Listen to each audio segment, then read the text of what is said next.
Bonjour, ici Mathieu de Ludovox.fr, bienvenue dans ce Ludo Chrono. Aujourd'hui, je vous parlais de Legacy of You. Alors, Legacy of You, c'est un jeu solo pour donc un joueur de 14 ans et plus, et des parties d'environ 60 minutes. Dans Legacy of You, vous incarnez un village et vous luttez à la fois contre une inondation et contre des barbares. Ces barbares vont défiler comme ceci, repousser un petit peu les villageois, mais surtout, ils vont vous ôter des ressources qui seraient bien précieuses pour creuser des canaux, retirer les cartes. Vous voyez que ici, nous avons creusé un canal. Comment est-ce qu'on va gagner une partie? On va gagner une partie lorsqu'on aura retiré toutes les cartes ici et survécu au tour en cours. Et par contre, on perdra la partie si le marqueur inondation rejoint notre barge, ou alors si tous nos villageois ont été détruits, ou encore s'il n'y a que des barbares dans la ligne du haut.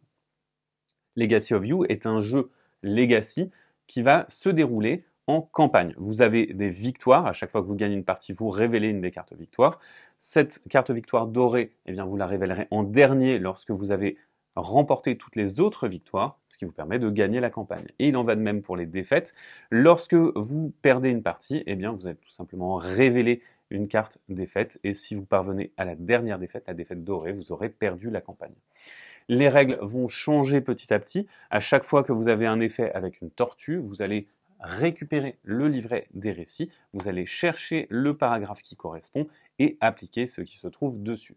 Vous allez également découvrir une histoire qui va se dérouler petit à petit, et en récupérant des nouvelles cartes dans la boîte, vous allez découvrir de nouveaux mécanismes, parfois au cours des parties, parfois en fin de partie. Voilà pour le principe de Legacy of You. Maintenant, comment est-ce qu'on joue? On va jouer des tours. La première chose qu'on va faire, c'est une récolte. Vous allez récupérer tous les effets de récolte. Vous voyez qu'ici, on a les premiers effets de récolte. On va récupérer 4 cartes de la pioche. On va également récupérer un ouvrier blanc, une provision, un coquillage, un samouri, et en plus, on récupère des coquillages supplémentaires si jamais on a construit ces bâtiments. Maintenant, nous allons passer à notre phase d'action.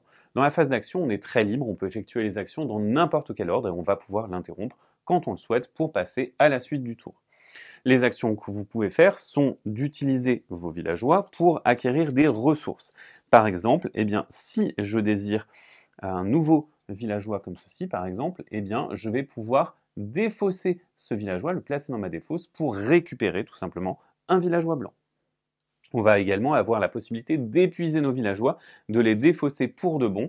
Et donc ici, non seulement on touchera ce qui va se trouver dans le cartouche marron, mais également dans le cartouche rouge. Et donc, ce villageois ne reviendra pas, il est défaussé pour la partie en cours.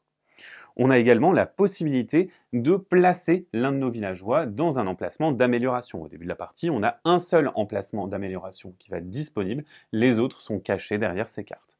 Alors, vous allez tout simplement glisser le villageois comme ceci derrière cet emplacement, et vous voyez qu'à chaque récolte, je récupérerai un ouvrier de plus. On va pouvoir envoyer nos ouvriers à des emplacements particuliers. Ces emplacements, ils vont nous donner des ressources, mais on va également pouvoir recruter de nouveaux villageois. Pour recruter un villageois, vous allez tout simplement payer les provisions indiquées.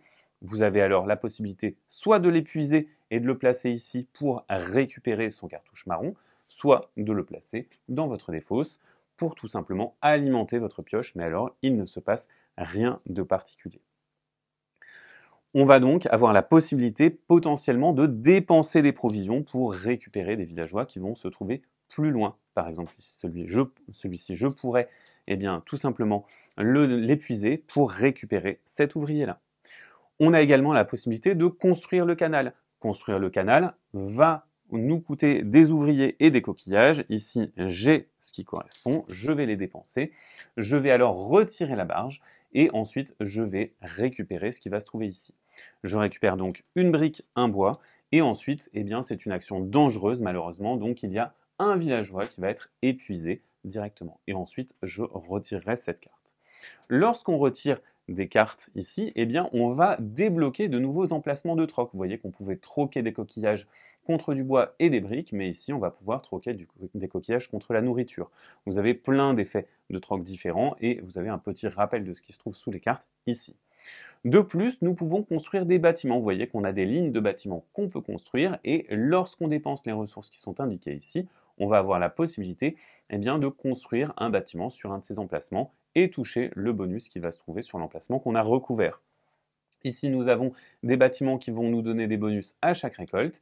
Ici, on va avoir des bonus à chaque récolte également en coquillage, mais en plus, ça va tout simplement nous donner de la flexibilité quant à nos couleurs d'ouvriers, puisque parfois on vous demandera une couleur d'ouvrier spécifique, soit pour lutter contre les barbares, soit pour aller ici sur ces emplacements particuliers. On peut également construire sur ces emplacements-là, ou alors on peut les défricher en payant les ressources qui sont indiquées. Dans ce cas-là, vous allez retourner la carte et avoir soit un bonus narratif, soit un bonus en jeu, et vous allez débloquer de nouveaux emplacements de pose d'ouvriers, mais également de nouveaux emplacements de bonus. Une fois que vous ne souhaitez plus faire d'action, ou alors que vous ne pouvez plus faire d'action, vous passez à la suite du tour. Vous allez replacer la barge sur la première carte disponible, et ensuite on va passer aux attaques des barbares.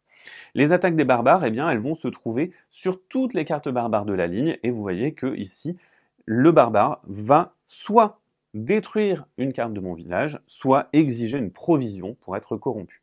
Et dans ce cas-là, il va rester là. Attention, pendant la phase d'action, j'aurais pu, comme si je recrutais un villageois, aller combattre ce barbare, et dans ce cas-là, je vais devoir payer les provisions qui se trouvent ici, je vais devoir également payer ce qui va se trouver ici en ouvrier, donc un ouvrier bleu, 2 ouvriers noirs, pour défausser le barbare entièrement, mais on aura des bénéfices qui vont se trouver dans le drapeau rouge. Dans ce cas-là, le barbare sera placé dans une défausse. Certains barbares ont également des effets narratifs ou des effets un petit peu plus compliqués, surtout quand vous avancez dans la campagne. Ensuite, une fois que vous avez subi les attaques, on va remplir les lignes, on va placer autant de barbares qu'indiqués par les icônes de barbares sur la rivière. Ici, un seul barbare, mais plus vous allez construire de canaux, plus vous aurez de barbares qui vont apparaître. Et ensuite, vous allez placer de nouveaux villageois, et donc vous allez pouvoir commencer un nouveau tour avec votre phase de récolte, et ainsi de suite. Comme je vous le disais en début de vidéo, vous allez pouvoir perdre si jamais le marqueur inondation rattrape votre barge. Alors comment est-ce que ça se déroule? Si jamais votre pioche est épuisée, vous allez mélanger votre défausse pour constituer votre pioche et également faire avancer le marqueur d'inondation. C'est comme ceci que l'inondation va pouvoir rattraper la barge. Les tours vont s'enchaîner et la partie peut prendre fin de 4 façons. S'il y a 7 barbares ici, la partie est immédiatement perdue. Si l'inondation vous rattrape, la partie est immédiatement perdue. Si jamais vous deviez détruire un villageois et que vous ne le pouvez pas, vous avez immédiatement perdu. Et pour remporter la partie, il s'agira de faire avancer la barge en construisant les canaux, de construire le dernier canal et de survivre au tour en cours.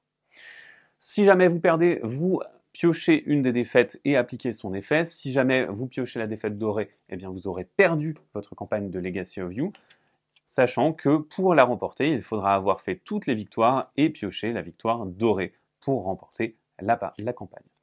Legacy of You est donc un jeu qui va vous demander de gérer sur plusieurs fronts. Vous devez tout d'abord créer un moteur de ressources pour pouvoir construire des bâtiments et également recruter de nouveaux villageois et construire ces barrages pour lutter contre l'inondation avec la pression du temps qui vient de l'inondation, mais également des barbares qui vont exiger que vous dépensiez des ressources. Maintenant, c'est à vous de jouer. À bientôt sur ludovox.fr.